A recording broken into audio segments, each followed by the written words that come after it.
ஜெஃப்னாபடியன் சொந்தங்களுக்கு வணக்கம். நேற்றைய தினம் நீதிமன்றத்தில் நடந்த துப்பாக்கிச் சூட்டு சம்பவம் ஒரு பெரிய பரபரப்பலையை ஏற்படுத்தியிருந்தது. அது தொடர்பாக என்னென்ன தகவல்கள் புதிதாக வந்திருக்கின்றன என்பதை பற்றி தான் இந்த காணொலியில் நாங்கள் அரசி ஆராயப்போம். அதில் ஏற்கனவே நடந்த சம்பவம் தொடர்பான ஒரு சுருக்கத்தையும் நாங்கள் பார்க்கலாம்.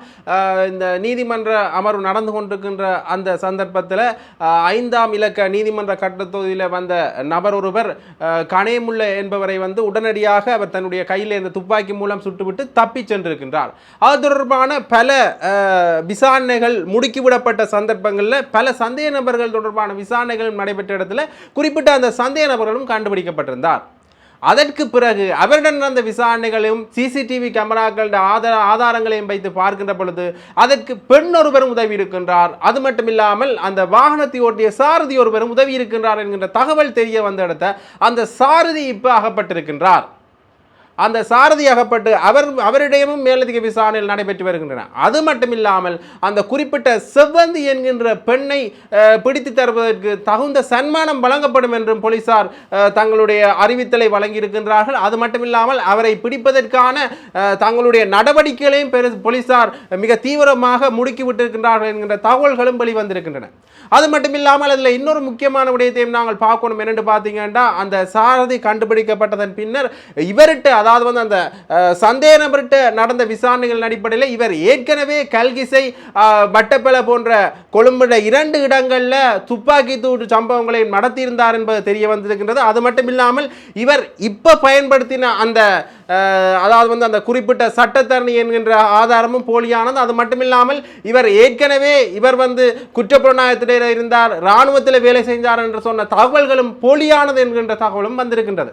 அது மட்டும் இல்லாமல் இவர் சொன்ன அந்த குறிப்பிட்ட அந்த சட்டத்தண்ணி என்கின்ற அந்த அடையாள அட்டை போன்று பல அடையாள அட்டைகள் இவரிடமிருந்து கண்டுபிடிக்கப்பட்டிருக்கிறது. அதாவது வேறு வேறு பெயர்களுடன் பல்வேறு இடங்களில் துப்பாக்கி சூடு சம்பவங்களை நடத்தியிருக்கலாம் என்றும் ஆராயப்படுகின்றது. ஆகவே இது தொடர்பான விசாரணைகள் இந்த கட்டத்தில் நடந்து கொண்டிருக்கின்ற அந்த சூழ்நிலையிலே கனேமுல்ல சஞ்சீவ என்பவருடைய வழக்கு தொடர்பான இன்னொரு விடயமும் வந்திருக்கின்றது. என்னன்னு பார்த்தீங்கன்னா, ஏற்கனவே சுமந்திரனை கொல்ல திட்டமிட்டவர்கள் என்ற வழக்கு 2021ஆம் ஆண்டு நடைபெற்றது. அந்த வழக்கில் கனேமுல்ல சஞ்சீவ உட்பட 11 பேர் சுமந்திரனை கொல்ல திட்டமிட்டவர்கள் என்கின்ற பெயரில் ஆஜராகி இருந்தனர். சுமந்திரன் அவர்கள் பாராளுமன்ற உறுப்பினராக இருந்த காலப்பகுதியில் இந்த சம்பவம் நடந்திருந்தது. இருந்தாலும் இது தொடர்பான வழக்குகள் நடைபெற்ற இடத்துல போதிய ஆதாரங்கள் இல்லாமல் அவர்கள் விடுவிக்கப்பட்டிருந்தார்கள். ஆனால் 2009 காலப்பகுதிகளில் அதாவது 2019 காலப்பகுதிகளில் இவர்கள் அதாவது குறிப்பிட்ட அந்த கனேமுல்ல சஞ்சீவ அது மட்டும் இல்லாமல் அந்த 11 நபர்களும் குற்றப்புலனாய்வு திணைக்களத்தின்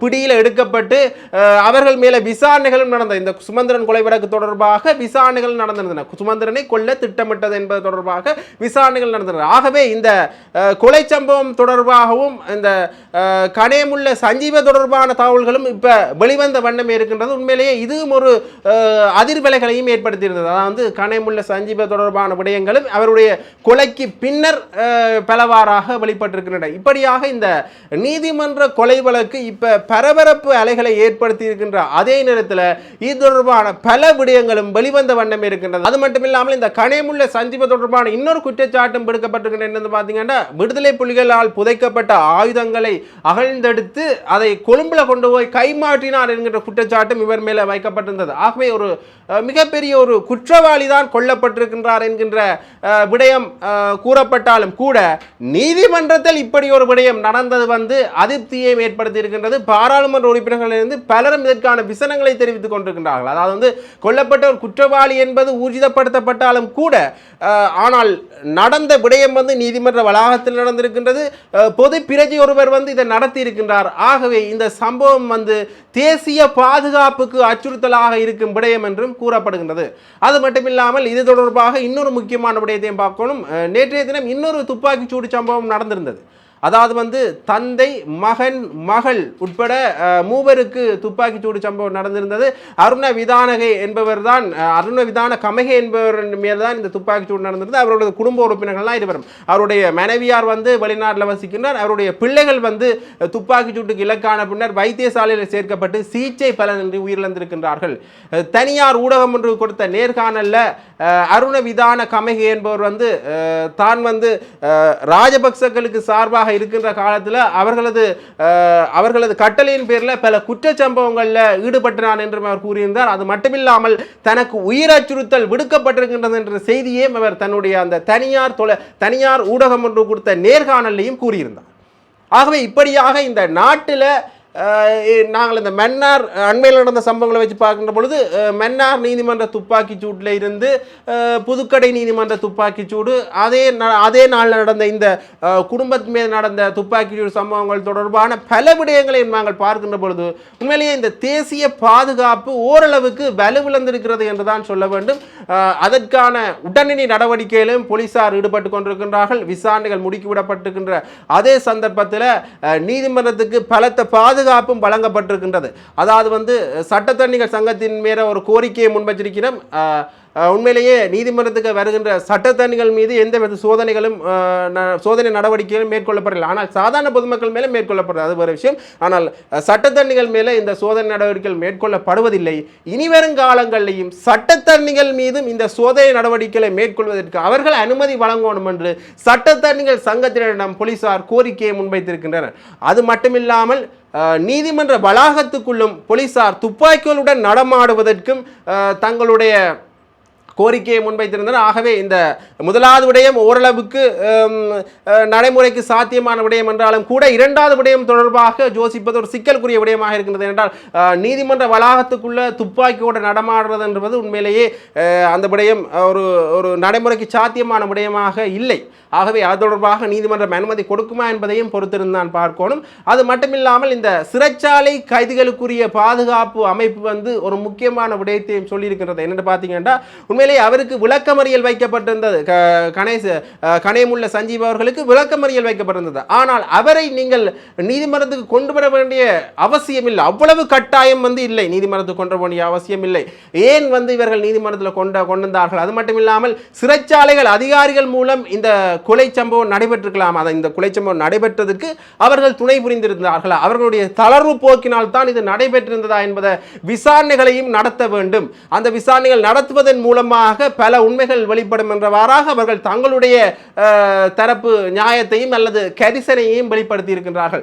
அந்த வகையில் இந்த சம்பவங்கள் நடந்திருக்கின்ற அந்த கட்டத்தில் இன்னொரு பாதுகாப்பு எச்சரிக்கையும் விடுக்கப்பட்டிருக்கின்றது. யாராலும் பார்த்தீங்கன்னா பிரித்தானிய பாதுகாப்பு அமைச்சகத்தால். அதாவது இலங்கை மேல ஒரு பயங்கரவாத குண்டு தாக்குதல் நடத்தப்படலாம் என்கின்ற எச்சரிக்கை தான் அது. ஏற்கனவே உங்களுக்கு தெரியும் இந்த இஸ்ரேல் பாலஸ்தீன பிரச்சனை இருக்கின்றது. ஆகவே பாலஸ்தீனத்தில் இஸ்ரேலியர்கள் இருக்கின்ற வரைக்கும் இந்த பிரச்சனை நடைபெற்றுக் கொண்டே இருக்கலாம். ஆகவே இதற்கு எதிராக அல் கைதா டேஷ் போன்ற அமைப்புகள் பல இடங்களையும் சர்வதேச அளவில் இந்த குண்டு தாக்குதலை நடத்தணும் என்கின்ற பொருள்பட அவர்கள் அழைச்சிருக்கின்றார். அதாவது ஜூதர்கள் இஸ்ரேலிகள் போன்றவர்கள் இருக்கின்ற இடங்களில் இந்த குண்டு தாக்குதல்கள் நடத்தப்படலாம் என்கின்ற ஒரு எச்சரிக்கையும் விடுக்கப்பட்டிருக்கிறது. ஆகவே பிரித்தானிய வெளிநாட்டு அமைச்சகம் அதாவது பிரித்தானிய பாதுகாப்பு அமைச்சகம் தங்களுடைய எச்சரிக்கையை யாருக்கு அறிவுறுத்தலாக வழங்கியிருக்கிறார்கள் என்றால் தங்களுடைய பிரித்தானியாவில் இருந்து இலங்கைக்கு வந்திருக்கின்ற சுற்றுலா பயணிகள் மற்றும் இதர தேவைக்காக வந்திருப்பவர்கள் மேல பொதுமக்கள் கூடுகின்ற இடங்களில் மிகவும் அவதானமாக இருக்கணும். அது மட்டுமில்லாமல் உள்ளூர் அதிகாரிகள் சொல்கின்ற விடயங்கள் தொடர்பாக நீங்கள் அவர்களது அறிவுறுத்தலுக்கு ஏற்ப நடக்க வேண்டும் என்றும் அவர்கள் சொல்லியிருக்கின்றார்கள். ஆகவே இது ஒரு மிகப்பெரிய விடயமாகவே அமைந்திருக்கின்றது. ஏற்கனவே இந்த துப்பாக்கி சூட்டு சம்பவங்கள் நடந்து கொண்டிருக்கின்ற அந்த நேரத்தில் இப்ப ஒரு பயங்கரவாத குண்டு தாக்குதலுக்குரிய எச்சரிக்கையும் விடுக்கப்பட்டிருக்கின்றது. ஆகவே மக்கள் மிகவும் அவதானமாக இருக்க வேண்டும். அடுத்ததாக இன்னொரு முக்கியமான விடயத்தையும் நாங்கள் பார்க்கணும். என்னென்னு பார்த்தீங்கன்னா இந்த ரணில் விக்ரமசிங்கே தொடர்பான விடயம். ஏற்கனவே நாங்கள் இந்த ரணில் விக்ரமசிங்கே நாடாளுமன்ற உறுப்பினராக வருவார் என்று அவருடைய கட்சி சார்ந்தவர்களும் அது மட்டுமில்லாமல் இவர் ஏற்கனவே இந்த சிலிண்டர் சின்னத்துக்கு ஆதரவு தெரிவித்திருந்தார் அந்த கட்சி சார்ந்தவர்களும் தெரிவித்திருந்தார்கள். ஐக்கிய மக்கள் சக்தியில் இருக்கிற பாராளுமன்ற உறுப்பினர்களும் ரணிலுக்கு ஆதரவு தெரிவிக்கின்ற நிலைப்பாட்டில் இருக்கின்றார்கள் என்கின்ற செய்தியும் வந்திருந்தது. ஆகவே இப்போ இன்னொரு செய்தி வந்திருக்கு பார்த்தீங்கன்னா ரணில் விக்ரமசிங்கே அவர்கள் நாடாளுமன்ற உறுப்பினராக வருவதற்குரிய சாத்தியக்கூறுகள் இருக்கின்றன. அவர் வருவது மட்டுமில்லாமல் அவருக்கு எதிர்க்கட்சியில் இருக்கிற பல நாடாளுமன்ற உறுப்பினர்களும் தங்களுடைய ஆதரவுகளை தெரிவிப்பதாக கூறியிருக்கின்றார்கள். ஏற்கனவே இந்த வரலாற்று பாதையை பார்த்தோம்னா வரலாற்று பாதைன்னு சொல்கின்ற ஒரு 2-3 வருடங்கள் கடந்த வரலாற்று பாதையை பார்த்தோம்னா இப்படித்தான் ரணில் விக்ரமசிங்கே அவர்கள் தேசிய பட்டியல் மூலமாக வந்து ஜனாதிபதியாக வந்திருந்தார். ஆகவே அந்த நிலைப்பாடு இப்போ வருமா என்கின்ற கேள்வியும் வந்திருக்கிறது. ஏற்கனவே தேசிய மக்கள் சக்தி மேல் ஒரு குற்றச்சாட்டு முன்வைக்கப்படுகின்றது. ரணில் போட பாதையில் தான் இவர்களும் போய்கொண்டிருக்கின்றார்கள் என்று. அது மட்டுமில்லாமல் ஒரு உத்தியோகபூர்வ செய்தியாக அல்லாமல் ஒரு செய்தி ஒன்று வெளியிடப்படுகிறது. ரணில் வந்து பேச்சை கேட்டுத்தான் இப்போ தேசிய மக்கள் சக்தி செயற்படுகின்றது என்கின்ற ஒரு உத்தியோகபூர்வமற்ற செய்தியும் வெளியாகி இருந்தது. ஆகவே இந்த செய்திகளை எல்லாம் வைத்து பார்க்கின்ற பொழுது ரணில் விக்ரமசிங்கவிடம் நாடு மீண்டும் போகுமா என்கின்ற கேள்வியும் எழுந்திருக்கின்றது. இப்படியாக பல விடயங்கள் இந்த இலங்கை பரப்பில் நடந்த வண்ணமே இருக்கின்றது. அது மட்டும் இல்லாமல் இன்னொரு முக்கியமான விடயத்தையும் நாங்கள் பார்க்கணும் என்று பார்த்தீங்கன்னா, இந்த காணாமல் ஆக்கப்பட்டவர்களுடைய போராட்டம். கிளிநொச்சி கந்தசுவாமி ஆலயத்துக்கு முன்னால் காணாமல் ஆக்கப்பட்டவருடைய போராட்டம் இன்றைய தினம் நடைபெற்றிருக்கின்றது. 8 வருடங்களை கடந்து 9வது வருடத்தில் அவர்களுடைய போராட்டம் இன்றைக்கு நடைபெற்றுக் கொண்டிருக்கின்றது.